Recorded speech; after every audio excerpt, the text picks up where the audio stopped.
The battle of the cellar dwellers in Canberra and Melbourne were desperate to build on an encouraging performance against St Kilda. They were the favourites against a threadbare GWS outfit running low on numbers and experience. One player, Luke Power, was set to celebrate 300 games of experience, plenty of motivation for the Giants. But it was Melbourne landing the first blow at Manuka. Jeremy Howe with a handball over the top. Releases Seller, and Seller kicks the goal. William Hoskin-Elliott provided an early target for GWS. Coming off 5 goals last week, he made no mistake. Should kick this one, and he picks up where he left off from last week.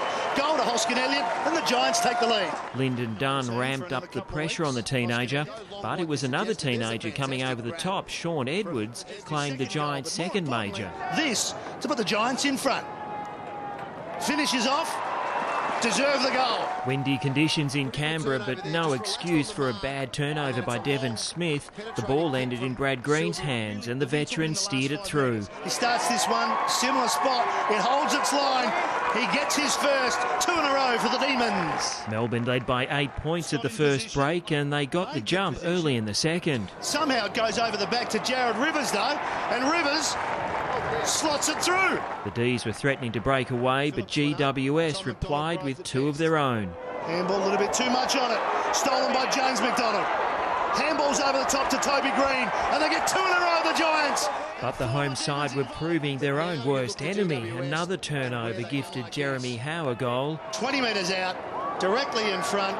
He pops it through. When Jack Trengove managed to pull in a one-hander and convert, the D's had a handy 16-point buffer. He goes around the corner and then uses it to screw it back and kicks it through, and kicks it nicely. Power was still doing all the one-percenters in his milestone game.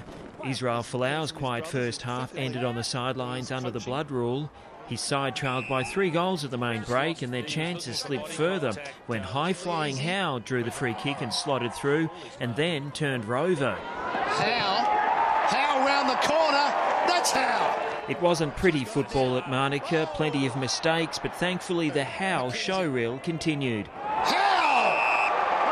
Well, he had to bring the game alive. He's kicked 3 and he's going to line up for his 4th. It's just a supreme leap, isn't it? Rivers added some of his own polish to a lacklustre term. Melbourne had the game well under control, taking a 38-point lead into the last quarter. D's coach Mark Neild was not impressed with the performance, and it won't be remembered as a game for the ages. Melbourne were outscored in the final quarter. 35-year-old James McDonald showing how it's done. That's how you do it. Jimmy Mack with a goal. The Giants finishing strongly, Toby Green capping a prolific day with his 2nd goal. He might have to go again here. Oh, he'll kick this. He has! Kicked the goal over his head. Melbourne, though, holding on for an unconvincing 25-point victory, winning 11-18-84 to 9-5-59. Brett Clancy, Big Pond Sport.